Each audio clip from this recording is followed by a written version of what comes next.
Real numbers, ये chapter basically हमारा CBSE 10 का पहला चैप्टर है मैथ्स का। इस चैप्टर में मेनली दो ही पार्ट्स है, एक इर्रेशनल नंबर, दूसरा फंडामेंटल थ्योरम ऑफ अरिथमेटिक। ठीक है, हम लोग दोनों को इंडिविजुअली डिस्कस करेंगे और समझेंगे कि कैसे इनके सम्स आते हैं। पहले ये जान लो कि ये जो चैप्टर है ये 6 मार्क्स का वेटेज होल्ड करता है, तो एक क्वेश्चन तो जो तुम बड़ा वाला क्वेश्चन अभी हम लोग देखेंगे उसका एक्सपेक्टेशन पूरा रख सकते हो, तो बहुत हाई प्रोबेबिलिटी है 3 नंबर का एक क्वेश्चन आ जाएगा और बचा हुआ एमसीक्यू में लैंड कर सकता है या 2 नंबर के क्वेश्चन में भी आ सकता है। सबसे पहले हमारा जो नंबर सिस्टम है वो बेसिकली 2 पार्ट्स में डिवाइडेड है, एक है रियल नंबर्स और दूसरे है कॉम्प्लेक्स नंबर्स। रियल नंबर्स के बारे में हमने पढ़ा है, real numbers basically any numbers that we know of. Complex numbers क्या होते हैं ये हम लोग क्लास 11 में डिस्कस करेंगे, अगर आपके मैथ्स रहा तो, और वो भी अप्लाइड मैथ्स रहा तो फिर उतना बड़ा मुद्दा नहीं है। तो ये किसी किसी के आता है तो इतना अभी हेडेक नहीं है, हम लोग को नहीं सोचना उसके बारे में। हमारा यहाँ पे मुद्दा है रैशनल नंबर्स का। रैशनल नंबर्स और इरैशनल नंबर्स 2 हिस्सों में डिवाइड किया गया है हमारा रियल नंबर्स को। रैशनल नंबर्स क्या होता है इसके बारे में हमने पहले भी पढ़ा है। Rational number is any number that can be expressed in the form of p by q, where p and q are co-prime integers and q is not equal to 0। सबसे पहला जो हमारा सवाल उठता है कि को-प्राइम इंटीजर्स क्या होता है। को-प्राइम इंटीजर्स, इंटीजर्स तो हम समझते हैं कंप्लीट नंबर्स जैसे 1, 5, -2, -3 एटसेट्रा। को-प्राइम क्या होता है? को-प्राइम मतलब आपस में उनका कोई कॉमन फैक्टर नहीं है। Basically they are prime with respect to each other, individually they may not be prime. जैसे 4 is not a prime number, 9 is not a prime number, लेकिन इन दोनों का कोई कॉमन फैक्टर नहीं है 1 के अलावा, तो देयरफॉर दे आर को-प्राइम। ठीक है, तो ऐसे नंबर्स जिनका आपस में काटा नहीं जा सकता उनका एचसीएफ 1 आएगा, उनको हम को-प्राइम नंबर्स बोलते हैं। तो p और q दोनों को-प्राइम इंटीजर्स होने चाहिए और q 0 नहीं होना चाहिए। एग्जांपल 5/7, 25, 21/5 एटसेट्रा, ऐसे कोई भी फ्रैक्शन चूज कर सकते हो। रैशनल नंबर का डेफिनेशन ही यही है कि any number which is not rational, example √2, √3 etcetera. So अभी प्रॉब्लम क्या है, हमारा जो मेन पोर्शन है जो जिसका बड़ा मार्क्स एक्सपेक्ट कर सकते हो 3 नंबर का, वो बेसिकली ये है कि प्रूव करो कि एक पर्टिकुलर नंबर इरैशनल है। अभी ये जो प्रूविंग वाला कॉन्सेप्ट है ना, ये पूरा एकदम न्यू है, थोड़ा डिफरेंट है, तो इसका जो प्रोसेस है वो अच्छा से ध्यान कर लेना। अगर इसका प्रोसेस अच्छे से नहीं ध्यान करोगे तो फिर it will not work out, तुम्हारा मिस्टेक्स हो जाएगा और फिर मार्क्स चला जाएगा। बहुत ईजी चीज है पर ध्यान रखना पड़ेगा। Prove that √3 is an irrational number. ये जो प्रोसेस है कि आपको प्रूफ करना है कि √3 एक इरैशनल नंबर है, मतलब वो रैशनल नहीं है। अभी कोई चीज नहीं होने का जो प्रूफ है ना वो बहुत डिफिकल्ट है। For an example I have to proof कि मेरे पास ये पेन है, तो मैं सिर्फ ये पेन दिखा दूंगा मेरे पास पेन है।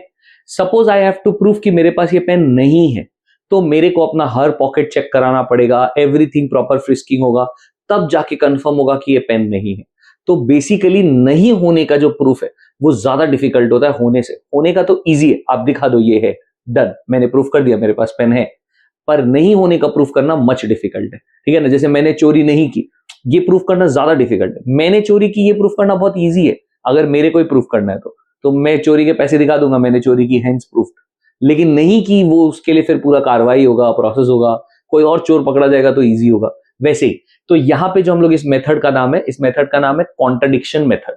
कॉन्ट्रडिक्शन मेथड में बेसिकली हम क्या करते हैं, हम पहले मान लेते हैं कि ये चोर है। ठीक है, तो जैसे बेसिकली हम अज्यूम कर लेते हैं कि √3 एक रैशनल नंबर है। अब इसके बाद हम अपना मैथ्स करेंगे। हमारा मैथ्स में कहीं जाके एक फ्लॉ आएगा, कुछ तो गड़बड़ आएगा, और वो गड़बड़ से हम लोग को पता चल जाएगा कि हमारा अजम्पशन रॉन्ग था। पूरे जगह मैथ्स तो सही किया हमने, तो हमारा अजम्पशन ही रॉन्ग हो सकता है। तो हमारा अजम्पशन रॉन्ग था, हेंस प्रूविंग कि वो रैशनल नंबर नहीं है। सो बेसिकली प्रोसेस क्या है, let us assume that √3 is a rational number. अगर √3 एक रैशनल नंबर है तो आप उसको p by q फॉर्म में लिख सकते हो, where p and q are coprime integers and q is not equal to 0।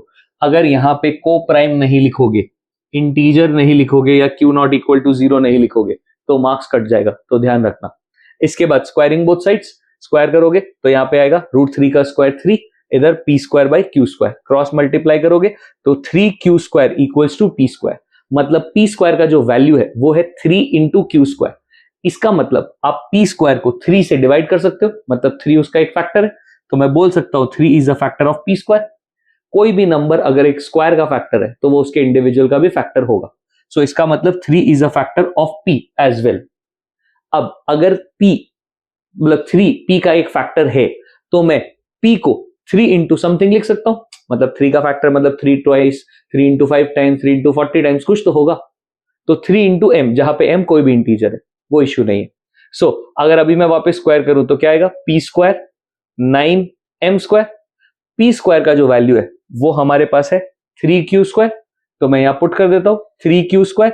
मैं 3 और 3 को काट लूंगा और यहां पे मेरे पास बचेगा q square equals to 3 m square. Same rule, क्योंकि आप क्यू स्क्वायर को 3 से डिवाइड कर सकते हो, तो 3 एक फैक्टर ऑफ क्यू स्क्वायर है। अगर 3 क्यू स्क्वायर का फैक्टर है तो 3 क्यू का भी फैक्टर है, 3 पी का भी फैक्टर है, 3 क्यू का भी फैक्टर है, तो 3 एक कॉमन फैक्टर है। बट हमने डिफाइन किया था पी और क्यू को प्राइम है, और को प्राइम मतलब उनका कोई कॉमन फैक्टर नहीं हो सकता 1 के अलावा। Hence this our assumption is wrong, this proves that our assumption is wrong। इसका मतलब पक्का जो √3 है वो एक इरेशनल नंबर है। ठीक है, तो ये प्रोसेस बहुत ही फिक्स है। इसमें अगर क्वेश्चन में √3 की जगह √5 होता तो बाकी प्रोसेस सब सेम ही रहता। यहां पे आप बस 5 यूज करना स्टार्ट कर देते और बाकी प्रोसेस में कोई खास चेंजेस नहीं आता, नंबर्स के अनुसार चलते रहते और आपका काम हो जाता। तो जैसे यहाँ पे 5 लिख लो तो ये क्या हो जाएगा 25, तो यहाँ पे मैं लिखूंगा 5, यहाँ पे लिखूंगा 25, ये कटेगा, यहाँ वापस 5 बचेगा, सो यहाँ पे 5, सो 5 5 5 5। इसका एक 3 नंबर का क्वेश्चन एक्सपेक्ट किया जा सकता है, काफी हाई प्रोबेबिलिटी है। तो वैसे सिचुएशन में ये पूरा जो फॉर्मेट है अगर अच्छे से याद कर लो तो बहुत हेल्पफुल हो जाएगा। √2, √3, √5, √7 कुछ भी देगा, तुम आराम से इसको सॉल्व कर सकते हो। अगर नसीब अच्छा रहा तो तुमको इस वैरायटी का सम मिल जाएगा जो कि कंपैरेटिवली थोड़ा सा इजियर है। Prove that 5 + 2 √3 is an irrational number given that √3 is an irrational number. तो बेसिकली यहां पे हम लोग को एक पार्ट बता दिया कि √3 एक इरेशनल नंबर है, और हम लोगों को प्रूफ करना है कि ये जो पूरा सेटअप है ये एक इरेशनल नंबर है। प्रोसेस वही है, कॉन्ट्रडिक्शन मेथड यूज करेंगे हम लोग। Let 5 + 2 √3 be a rational number, और उसके बाद 5 + 2 √3 को हम लोग p/q ले लेंगे, जहां पे p और q को प्राइम होना चाहिए, इंटीजर होना चाहिए और q नॉट इक्वल टू 0 होना चाहिए। ये 3 कंडीशन तो हमेशा ही रहेगा, पर यहां पे आगे के स्टेप्स करने थोड़े से अलग है। वहां पे हम लोग स्क्वायरिंग बोथ साइड्स करते थे, यहां ऐसा कुछ नहीं करेंगे। यहां हम लोग √3 को अकेला करेंगे, तो सबको उधर भेजेंगे। पहले 5 को उधर ट्रांसफर कर दिया, p/q - 5, उसके बाद उसका एलसीएम ले लिया, p - 5q/q, और फिर 2 को ट्रांसफर कर दिया, तो हमारे पास बचा √3 इक्वल्स टू p - 5q/2q। अब यहां पे ध्यान दो, ये एक रैशनल नंबर है क्योंकि p और q इंटीजर्स है, उनका कोई भी कॉम्बिनेशन होगा आंसर रैशनल नंबर ही आएगा। Add, subtract, multiply, divide does not matter, answer एक रैशनल नंबर ही आएगा। सो ये एक रैशनल नंबर है, लेकिन ये एक इरैशनल नंबर है, क्वेश्चन में बोला हुआ है। अभी राइट साइड एक रैशनल है, लेफ्ट साइड एक इरैशनल है, ये तो पॉसिबल नहीं है। इसका मतलब हमारा अजम्पशन रॉन्ग हो गया है, और therefore 5 + 2 √3 is an irrational number. दो ही वैरायटी का सम्स है इस पूरे सिचुएशन में, जो हमारा इरैशनल नंबर वाला पार्ट है, और बहुत इजी है, आराम से तुमको उसका नंबर मिल सकता है। तो ध्यान से अच्छे से स्टेप्स याद कर लेना, बहुत इजी टू स्कोर है ये। Fundamental theorem of arithmetic. So जो नेक्स्ट टॉपिक है फंडामेंटल थ्योरम ऑफ अरिथमेटिक, बहुत ही सिंपल चीज है। Every composite number can be uniquely expressed as a product of primes. Basically कोई भी नंबर का प्राइम फैक्टराइजेशन कर सकते हो। वाह, क्या बताया है। खैर ऑब्वियसली जिस टाइम में इसने बताया था वो टाइम पे ये सब लॉजिकल था, अभी हमारे लिए बहुत ऑब्वियस सा चीज हो गया। सो कोई भी कॉम्पोजिट नंबर को हम एक प्रोडक्ट ऑफ प्राइम्स में एक्सप्रेस कर सकते हैं। एक एग्जांपल लेते हैं, अगर मैं उसको 12 लेता हूं एक कॉम्पोजिट नंबर, तो मैं उसका प्राइम फैक्टराइजेशन करूंगा तो मेरे पास आएगा 2 × 2 × 3। बोल रहा है सिर्फ आप क्या ऑर्डर नहीं मेंटेन कर सकते, वो प्राइम फैक्टर्स किस ऑर्डर में आते हैं। अब अगर कोई 2 × 2 × 3 लिखेगा तो भी 12 होगा, 2 × 3 × 2 लिखेगा तो भी 12 होगा, 3 × 2 × 2 लिखेगा तो भी 12 होगा। तो वो बस बोल रहा है रहेगा 2 2 और एक 3 ही। सिर्फ इंपॉर्टेंट क्या है कि वो किस ऑर्डर में आएगा वो मैटर नहीं करता। तो इस फंडामेंटल थ्योरम ऑफ अरिथमेटिक से एक फॉर्मूला उभर के आता है जो कि है HCF × LCM equals to product of two given numbers. So अगर कोई भी दो नंबर है आपके पास, अगर आप उनका मल्टीप्लीकेशन करोगे और HCF और LCM उन दो नंबर्स का मल्टीप्लीकेशन करोगे तो फिर इफेक्टिवली सेम आंसर आएगा। सो एक क्वेश्चन सॉल्व करते हैं, किस वैरायटी का क्वेश्चन हम लोग को दिया जा सकता है। The HCF of two numbers is 116 and their LCM is 1740. If one number is 580, find the other number. ये क्वेश्चन 2 नंबर में भी प्लेस किया जा सकता है, एमसीक्यू में भी प्लेस किया जा सकता है, तो प्रिपेयर्ड रहना। सो अदर नंबर को अगर हम x लेंगे तो HCF into LCM equals to product of two numbers, मतलब 116 into 1740 equals to 580 into x। 580 को इधर लाएंगे, काटाकुटी करेंगे, सॉल्व करेंगे, वो तो ऑब्वियसली तुमको आता ही है। सो ये हो जाएगा 348, तो हमारा अदर नंबर 348। इस टाइप का क्वेश्चन एमसीक्यू में भी प्रेजेंट हो सकता है, कोई बड़ा बात नहीं है, तो प्रिपेयर्ड रहना। एक नंबर का ही है, ये तो बस लिखने का एक नंबर और एक्स्ट्रा दे रहा है, नहीं तो एक ही नंबर का वैल्यू है इसका। HCF और LCM का काफी सारा एप्लीकेशन बेस्ड क्वेश्चंस भी है, तो उनमें से कुछ क्वेश्चंस हम लोग सॉल्व करेंगे ताकि समझ में आए क्या करना है। So find the largest number which divides 245 and 1037 leaving remainder 5 in each case. सबसे पहला चीज समझो, अगर आप उसको किसी नंबर से डिवाइड कर रहे हो और 5 का रिमाइंडर बच जा रहा है, मतलब अगर तुम उस नंबर से 5 माइनस कर दो तो जो बचेगा वो एग्जैक्टली डिविजिबल होगा। इसका मतलब 245 में से 5 माइनस कर दो तो हमारा 240 आएगा, और वैसे ही 1037 से 5 माइनस कर दो तो 1032 आएगा। ये दो नंबर्स के ऊपर ही हम लोगों को डिस्कशन करना है। अब दूसरा सवाल आता है, HCF करना है कि LCM करना है। ये काफी बच्चों का क्वेश्चन हमेशा रहता है, तो हमेशा पढ़ो। HCF का फुल फॉर्म होता है highest common factor, the keyword here is highest.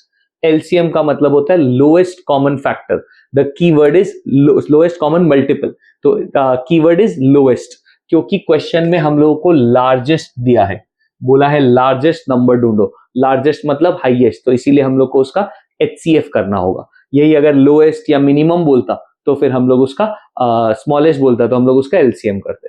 So required number क्या होगा, HCF ऑफ, इसमें से 5 माइनस कर दो 240, इसमें से 5 माइनस कर दो 1032, इन दोनों का HCF निकालना है। HCF निकालने के लिए पहले इंडिविजुअली इन दोनों को ऐसे प्राइम फैक्टराइज करके दिखा दो, ये बहुत बढ़िया चीज है, ये करना।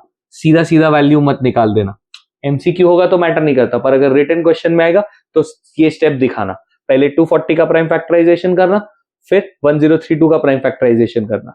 वंस यू हैव दैट, तुम नोटिस करो यहाँ 2 4 बार है, यहाँ 3 बार है, तो इफेक्टिवली 3 बार 2 कॉमन आ जाएगा। यहाँ पे 3 एक एक बार है तो कॉमन आ गया, और कुछ कॉमन है नहीं, सो इफेक्टिवली 2 to the power 3 जो कि 8 होता है इंटू 3 24, तो हमारा रिक्वायर्ड नंबर 24 है। ये स्टेप को मत भूलना, प्राइम फैक्टराइजेशन जरूर दिखाना, फंडामेंटल थ्योरम ऑफ अरिथमेटिक के थ्रू ही करना है, वो जो पहले HCF करते थे वो वाला प्रोसेस नहीं करना है। Because CBSE application based questions बढ़ा रहा है तो रियल लाइफ प्रॉब्लम्स भी आ सकता है, जैसे on a morning walk 3 persons step out together and their steps measure 30 centimeter, 36 centimeter and 40 centimeter respectively. What is the minimum distance each should walk so that each can cover same distance in complete steps? So यहां पे आपको HCF करना है कि LCM, वो depend करता है इस वर्ड पे, क्योंकि वर्ड मिनिमम दिया है इसीलिए हम LCM करेंगे, लोएस्ट कॉमन मल्टीपल।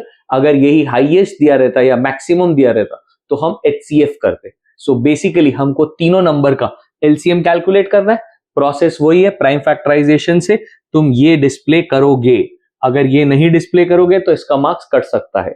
सो 30 का 2 इंटू 3 इंटू 5 आता है, 36 का 2 स्क्वायर इंटू 3 स्क्वायर आता है, 40 का 2 क्यूब इंटू 5 आता है। अभी HCF करने का तरीका होता है कॉमन ढूंढो, LCM करने का तरीका होता है आप पहले ढूंढो कौन सा प्राइम फैक्टर है, सारे प्राइम फैक्टर आने चाहिए। जैसे पहला प्राइम फैक्टर है 2, अभी 2 में हर का अलग अलग पावर है, यहाँ पावर 1 है, यहाँ पावर 2 है, यहाँ पावर 3 है, तो जो मैक्सिमम पावर है वो ले लो, तो 2 का पावर 3 हमने ले लिया। नेक्स्ट प्राइम फैक्टर है 3, 3 का पावर 1 पावर 2, तो हमने पावर 2 ले लिया। नेक्स्ट प्राइम फैक्टर है 5, 5 का पावर 1 पावर 1, तो बेसिकली 5 का पावर 1 आ गया। तो हर प्राइम फैक्टर आना चाहिए और उसका मैक्सिमम पावर आना चाहिए। प्रोसेस बहुत सिंपल है, once you have this, 2 cube basically 8 होता है, 3 स्क्वायर बेसिकली 9 होता है, और इंटू 5 होता है, मल्टीप्लाई करोगे 360 आएगा। सो 360 इज द रिक्वायर्ड डिस्टेंस, तो 360 सेंटीमीटर पे आपको सबका सेम स्टेप्स मिलेगा।